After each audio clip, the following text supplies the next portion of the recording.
Hello, जय हिंद। तो देखिए हम लोग का जो राष्ट्रपति का जो टॉपिक चल रहा था, आज उसको कंटिन्यू रखते हैं। तो ये जो टॉपिक है किसके लिए है?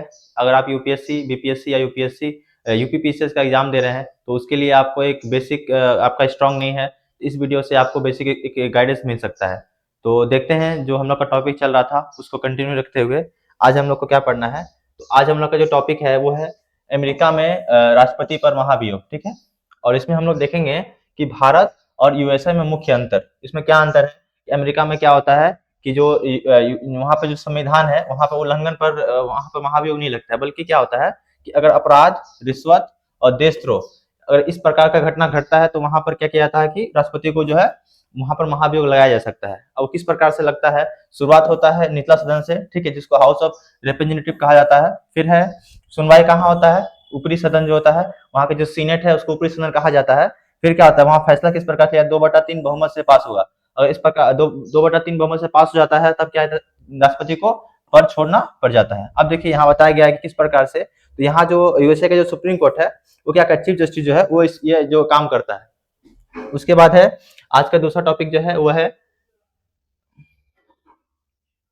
कार्यपालिक शक्तियां। राष्ट्रपति कार्यपालिक शक्ति क्या है उसको देख लेते हैं। तो अनुच्छेद 52 क्या कहता है कि राष्ट्रपति भारत का एक राष्ट्रपति होगा। फिर है अनुच्छेद 53(1) यह कहता है कि राष्ट्रपति कार्यपालक का क्या होगा? बॉस है। कैसे है ये? लेकिन बॉस किस प्रकार का है? संविधान के दायरे में रहेगा तभी वो बॉस है। फिर है बताया गया है अनुच्छेद 77, ये क्या है? नाम का शासन। किस प्रकार के? सरकार का जो हर काम जो है वो राष्ट्रपति के नाम से होगा। ये अनुच्छेद 77 कहता है कि जो सरकार का जो हर काम है वो क्या होगा? राष्ट्रपति के नाम से होगा, जिसमें बताया गया मंत्रियों का बंटवारा या राष्ट्रपति के नियमों से, ठीक है। मंत्रियों का बंटवारा जो होता है राष्ट्रपति के नियमों से होगा। फिर यहाँ बताया गया है जो नियुक्तियां है इस पर देखिए, राष्ट्रपति जो है किसको किसको नियुक्त करता है? राष्ट्रपति क्या है? पीएम, जो सुप्रीम कोर्ट है, हाई कोर्ट के जो जज होते हैं उनको, फिर यहाँ वित्त आयोग के सदस्य, ठीक है, इनको राष्ट्रपति नियुक्त करते हैं। फिर है आज का तीसरा यहाँ पे टॉपिक है, ये है अनुच्छेद 74(1). यहाँ क्या है? अनुच्छेद 74 क्या है? यहाँ बताया गया है कि राष्ट्रपति मंत्रिपरिषद की सलाह कैसे मानेगा, ठीक है। यहाँ पर बताया गया है जो 42वां संशोधन है जो 1976 में इस यहाँ पे बताया गया था कि सलाह जो मानना है ये क्या है? यहाँ बाध्यकारी है। ये जो यहाँ बताया गया था 44वां संशोधन है, यहाँ बताया गया था सलाह जो मानना है राष्ट्रपति को वो बाध्यकारी है। जो मंत्रिपरिषद होते हैं और कोई सलाह देते हैं तो राष्ट्रपति को मानना यहाँ पर जो है बाध्यकारी था 1976 में। लेकिन फिर क्या होता है यहाँ बताएगा इंदिरा गांधी गवर्नमेंट, जब इंदिरा गांधी की सरकार थी उस समय। लेकिन जब मोरारजी देसाई गवर्नमेंट जब आती है तब वहां पे जो 44वां संशोधन होता है 1978, इसमें क्या किया जाता है? थोड़ी सी राहत दी जाती है, जहां बताया जाता है कि जो राष्ट्रपति है वहां क्या कहता है उनको एक बार पुनर्विचार करने के लिए जो है वापस भेज सकते हैं। जो राष्ट्रपति है वो पुनर्विचार करने के लिए भेज सकते हैं।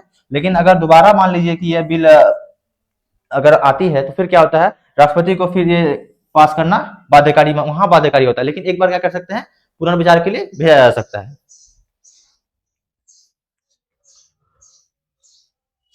अब देखिए, अब सैन्य और कूटनीतिक शक्ति क्या है राष्ट्रपति की उसको देख लेते हैं। तो सैन्य में आप बताइएगा कि राष्ट्रपति जो है वो तीनों सेनाओं का क्या होता है? कमांडर होता है, तीनों सेना का प्रमुख है। और ये ध्यान देते युद्ध युद्ध शुरू करना और शांति की घोषणा उसी के नाम पर। जो युद्ध शुरू होता है और शांति की जो घोषणा होती है किसके नाम पे होती है? राष्ट्रपति के नाम से होती है।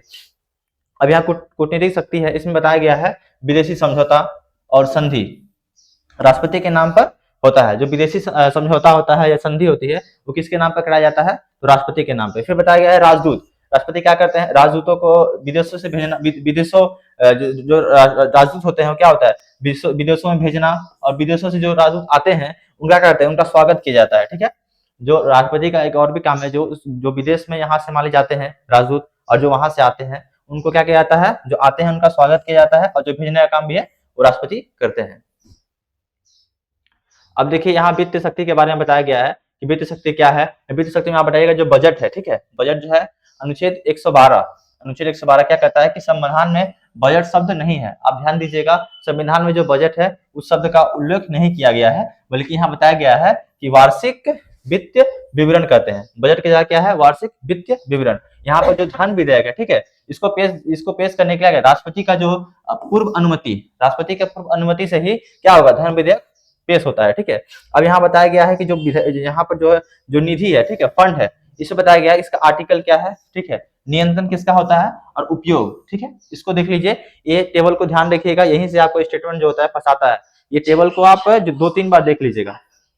यहाँ बताया गया है संचित, ठीक है। संचित में क्या है, इसका अनुच्छेद 266 क्लॉज 1 है। इसमें क्या है, इसका जो नियंत्रण होता है वो संसद का होता है, और इसका काम क्या है, तो सरकार का मुख्य खर्च, यहाँ सरकार का मुख्य खर्च होता है, इसका उपयोग यहाँ किया जाता है। फिर है लोक लेखा। लोक लेखा क्या है, 266 क्लॉज 2। यहाँ बताया गया इसका नियंत्रण जो है, किसका नियंत्रण होता है, यहाँ पर वित्त मंत्रालय का नियंत्रण होता है। मान लीजिए आपसे पूछ लेगा कि जो लोक लेखा है इसमें क्या राष्ट्रपति का नियंत्रण होता है, आप बोलिएगा हाँ, तो आपका स्टूडेंट गलत हो जाएगा। इस प्रकार का स्टूडेंट पूछा जाता है। अब यहाँ बताया गया कि जिसका उपयोग है क्या, जनता का जो जमा राशि है वो यहाँ इसका उपयोग होता है। फिर लिखा गया है आकस्मिक, ये क्या है, यहाँ पर 267 क्लॉज 1, यहाँ किसका नियंत्रण होता है, तो राष्ट्रपति का नियंत्रण होता है। और क्या होता है, अचानक आय संकट, जैसे इमरजेंसी अगर आ गई तब इसका उपयोग किया जाता है।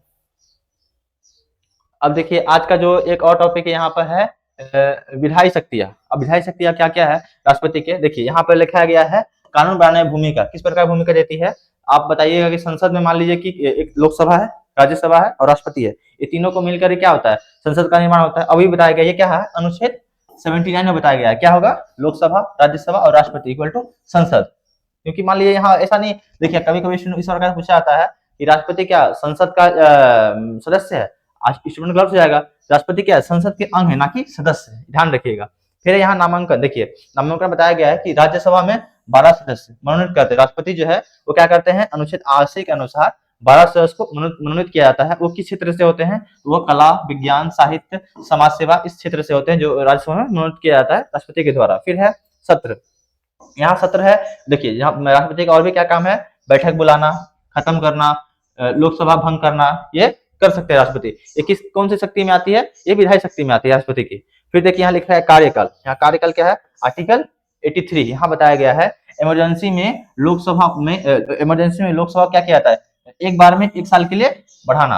राष्ट्रपति के पास ये भी शक्ति है विधायी शक्ति में कि वो इमरजेंसी के टाइम क्या करते हैं, लोकसभा को एक बार में 1 साल के लिए बढ़ा सकती है। फिर देखिए यहाँ बताया गया है संबोधन, संबोधन में क्या है, दोनों सदनों को भाषण एवं संदेश देना, ये आर्टिकल 86 के माध्यम से राष्ट्रपति की शक्ति दी गई है।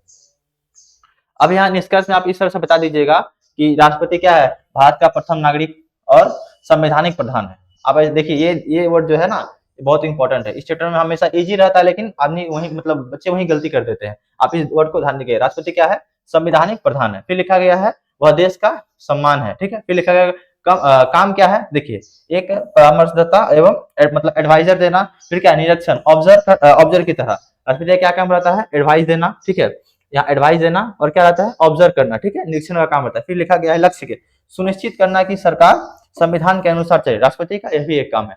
ये देखिए यहाँ बताया गया कितना से, इसको आप देख सकते हैं, ये टेबल से आप समझ सकते हैं।